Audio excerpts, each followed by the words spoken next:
Friends, हम इस video में बात करेंगे प्लेटो की। प्लेटो को इंट्रोड्यूस करवाएंगे कि प्लेटो भाई कौन थे, जिसको आप अफलातून कहते हैं। उनका क्या तारुफ है, क्या इंट्रोडक्शन है, उनकी बायोग्राफी क्या है, उनके काम क्या हैं, वो हम इसको समझेंगे इस वीडियो में। ठीक है, तो आइए स्टार्ट करें।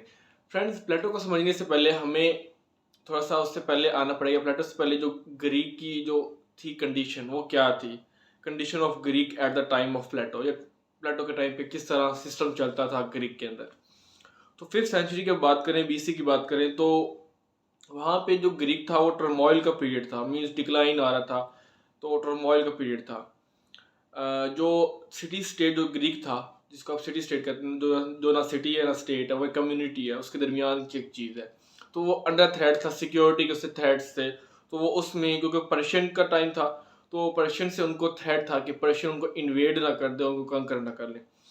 तो काफ़ी वहाँ पे टर्मोइल था, काफ़ी तौर पे मीन्स काफ़ी मतलब जो मसले थे वहाँ पे, सिक्योरिटी का इशू था।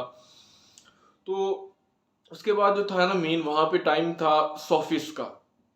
सॉरी, जो सोफिस्ट थे वो फ्रेंड्स, उनका काफ़ी कैसे सिग्निफिकेंस थी, इम्पोर्टेंस थी। वो फ्रीलांस टीचर्स थे। फ्रीलांस टीचर्स मीन ये है कि वो लॉजिक और फिलोसफी पढ़ाते थे ऑन द बेस ऑफ पे, मीन उनको सैलरी मिलती थी तो पढ़ाते थे, फ्री में एजुकेशन नहीं थी। तो इस तरह से कहते हैं फ्रीलांस टीचर थे। तो वो लॉजिक पढ़ाते थे और फिलोसफी पढ़ाते थे। उनका जो मेथड था टीचिंग का, वो था rhetoric method. Rhetoric method mean questioning और आंसर आंसर करना, मीन क्वेश्चन और आंसर, सवाल जवाब के थ्रू लर्निंग करना, सीखना, फिलोसफी को सीखना, लॉजिक को सीखना। तो क्वेश्चन और आंसर मेथड के थ्रू वो टीचिंग करते थे सोफिस्ट। ठीक है। और जो रिच पीपल थे, जो वहाँ की वेल्दी क्लास थी, वो ही सिर्फ पे कर सकते थे। तो वो ही जो थे वो फिर लर्निंग करते थे, वही एजुकेशन को सीखते थे। जो लोअर क्लास थी, जो पुअर जो क्लास थी, उसको एजुकेशन नहीं दी जाती थी, क्योंकि वो कॉस्टली थी उनके लिए। तो एजुकेशन तो फ्री थी नहीं, कॉस्टली थी, तो कॉस्ट की बेस पे थी। तो इस तरह करके जो ग्रीक था, ग्रीक जो सोसाइटी थी, वो काफ़ी ज़्यादा इन्फ्लुएंस थी सोफिस्ट जो टीचर्स हैं उनके थ्रू। उनकी वजह से, उनकी जो है रीज़न की वजह से वहाँ पे काफ़ी उनका एक तरह का इन्फ्लुएंस था।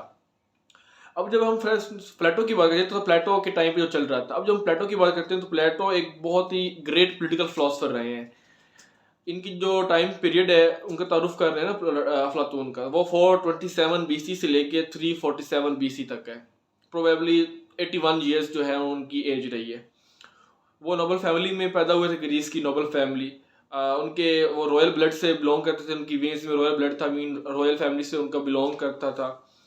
और वो थे पॉपुलर डिसाइपल थे सोक्रेटिस के। जो सोक्रेटिस था, सुकरात था, उसका वो डिसाइपल था, उसका वो पपिल था, मीन स्टूडेंट था वो उसका। और वेल नोन फिलोसफर था 5th सेंचुरी का प्लेटो। बहुत ज़्यादा उसकी जो थी ना, वो मतलब बहुत ज़्यादा उसने काम किया, ग्रेट फिलोसफर था।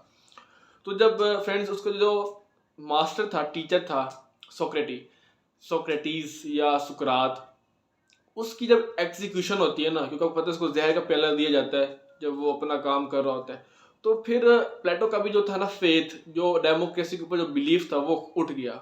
उसको वो भी जो है ना, डेमोक्रेसी से उसकी भी हेटरेट स्टार्ट हो गई, वो भी हेट करने लग गया डेमोक्रेसी को।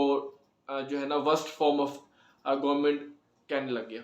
तो क्योंकि डेमोक्रेसी थी ना, जो सिस्टम चल रहा था डायरेक्ट डेमोक्रेसी का था, लोग पार्टिसिपेट करते थे, जो सिविलाइज्ड लोग थे अपने आप को कहते थे, और वो वहाँ पे लॉ मेकिंग के अंदर, एडमिनिस्ट्रेशन के अंदर, गवर्नेंस के अंदर अपना रोल इम्पार्ट करते थे और सारा कुछ। तो उसी डेमोक्रेसी की वजह से सोक्रेटिस को जहर का प्याला पीना पड़ गया था। तो democracy mean rule of majority, ठीक है, रूल ऑफ पीपल।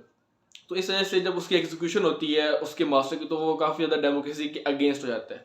तो उसके बाद वो पूरी वर्ल्ड में ट्रैवलिंग करता है, सीखता, लर्निंग करता है, और फिर अपनी जो है फिलोसफी देता है। उसकी जो फिलोसफी होती है वो होती है डायलैक्टिक्स की। ठीक है, मीन्स लेक्चर्स के थ्रू, वो सॉरी डायलैक्टिक्स तो नहीं, वो आई थिंक एरिस्टोटल का था। ये लेक्चर्स के थ्रू और डिस्कशन के थ्रू अपना जो है फिलोसफी को प्रेजेंट करता है, अपनी फिलोसफी देता है। ठीक है, लेक्चर्स के थ्रू, डिस्कशन के थ्रू। इसका जो मेन काम है, जो इसने बड़ी एक अच्छी किताब लिखी है, बुक लिखी है, वो है द रिपब्लिक। वो इसका फेमस वर्क है, बहुत ज़्यादा इसका जो है कंट्रीब्यूशन है। इसके साथ उसने बुक लिखी है द स्टेट्समैन और द लॉज। तो ये भी उसकी बहुत फेमस वर्क है, बहुत फेमस बुक्स है इसकी जो इसने लिखी हैं। इसके अंदर जो बुक्स इसने लिखी हैं प्लेटो भाई ने, इसके अंदर इसने बात की है जस्टिस की, नॉलेज की, एजुकेशन की, एजुकेशन का सिस्टम कैसा हो, जस्टिस क्या होती है, वो कहाँ से आएगी, कैसे होगी, नॉलेज कैसे मिलेगा, किसको देना, वो सारा उन्होंने एक्सप्लेन किए। फिर उसके बाद वो उसमें क्वेश्चन रेज करता है प्लेटो, मेजर क्वेश्चन कि राइट क्या होता है, what is right and what is wrong. आप किस चीज़ को राइट कह सकते हैं, किस सिचुएशन को, किस बात को आप कह सकते हैं कि ये रॉन्ग है। बेस्ट एजुकेशन सिस्टम क्या होता है, ठीक है, आइडियल मैन क्या है, आइडियल स्टेट कौन सी है, एक गुड गवर्नर की क्वालिटीज़ कौन सी होती है, उसके फीचर्स कौन से होते हैं। मीन्स वो इस तरह के डिफरेंट क्वेश्चन करता है कि किस तरह हम प्रोग्रेस कर सकते हैं, कि फर्दर ट्रूथ को एक्वायर कर सकते हैं। तो इसे कहते हैं कि एक आइडियल स्टेट कैसे होती है, वो सारा चीज़ के रिगार्डिंग करता रहता है।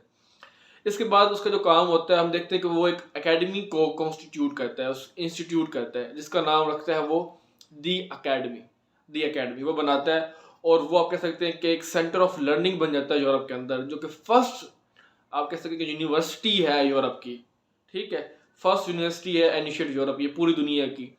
मीन्स वहाँ पे लर्निंग होती है, वहाँ पे डिस्कशंस होती हैं, वहाँ पे वो अपने लेक्चर्स देता होता है। तो इस तरह के वहाँ पे एक तरह की आप कहते हैं कि फाउंडेशन जो होती है वो एस्टेब्लिश होती है। मीन वो एक तरह की फाउंडेशन, एक तरह की बुनियाद रख देता है, बेस बना देता है।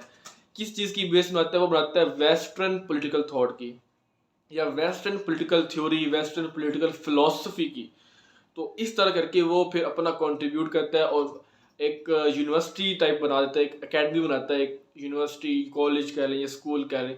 तो फर्स्ट जो इंस्टीट्यूशन बनता है लर्निंग का, वो यही बनाते हैं, प्लेटो इंस्टीट्यूट करते हैं, ये इंस्टीट्यूशन बनाते हैं वो दी एकेडमी। फिर उसके बाद आपको पता चलता है अरिस्टोटल भी आता है, वो लाइसियम बनाता है एकेडमी, अपना एक इंस्टीट्यूशन जिसका नाम रखता है द लाइसियम।